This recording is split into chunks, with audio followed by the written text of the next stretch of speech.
cabdulaahi qosolbiid waa wiil aad u da'yar kuna nool deegaanka xarfo ee hoostaga degmada gaalkacyo oo ah deegaan aan sidaasi u weyneyn.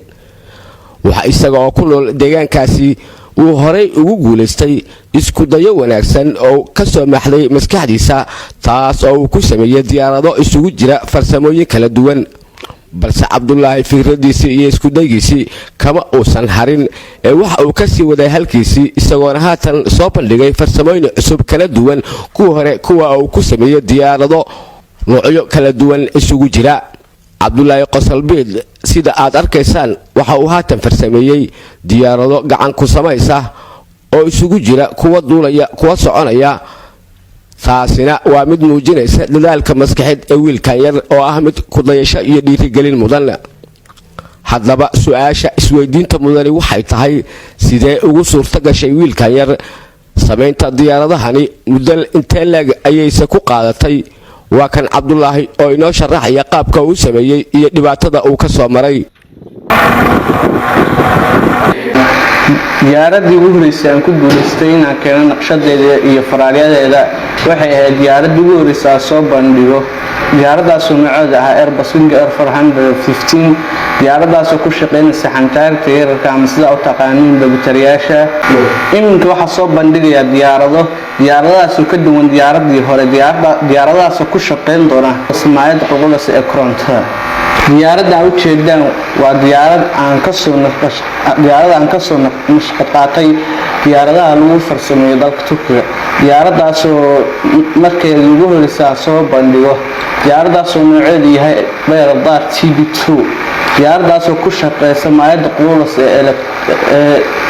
qulqulasa ee korontada ama electromagnetismka.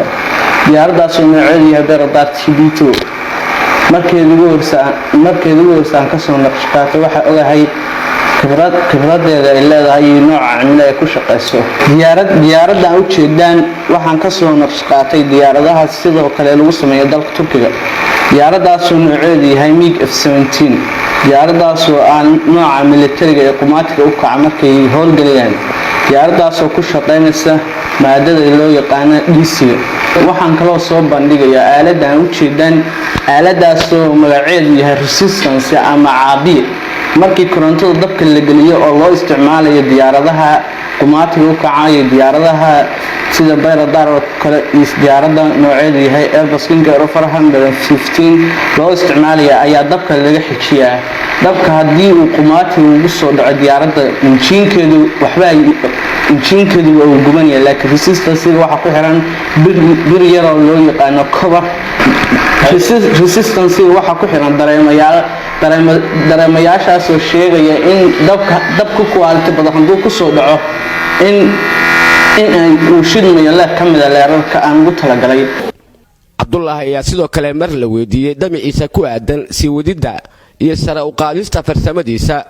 waxa uu ku jawaabay sidan: iyagoo ku nool dunida oo idil waxay dalkeena Soomaaliya ka aaminsan yihiin inuu yahay dal ku jira dunida saddexaad oo dama, laakiin waxaan insha Allah rajaynayaa in aan noqon doono ninkii ka saari lahaa mugdiga oo saari lahaa iftiinka. laakiin caqabadii koowaad aan kala kulmo waxay noqotay qalab la'aanta wadanka ku baahsan, taasoo igu noqotay caqabadan dhaafi waayay. laakiin halka bariga kuma sii qaban doono. waxaan rajaynayaa inaan kicin doono satellite ama sida u taqaaniin madax gacmeed. dhalinyarada Soomaaliyeed qaarkood waa kuwa leh hal abuur dhaxal u noqon kara dalka haddii ay helaan garab istaag, maadaama cabdulaahi ee ku nool deegaan aan sidaasi u weyneyn uu farsameeyay diyaarado gacan ku samaysa islamarkaana u muuqda kuwa macquul ah. isku soo wada duubo, isku dayga wanaagsani waa mid laga guul gaaro haddii aan laga daalin. taasina waxaa tusaale inoogu filan wiilkan aadka u da'yar ee weliba ku nool deegaan aan sidaasi u weyneyn. cabdirasaaq maxamed axmed, warbaahinta qaranka Soomaaliya, gaalkacyo.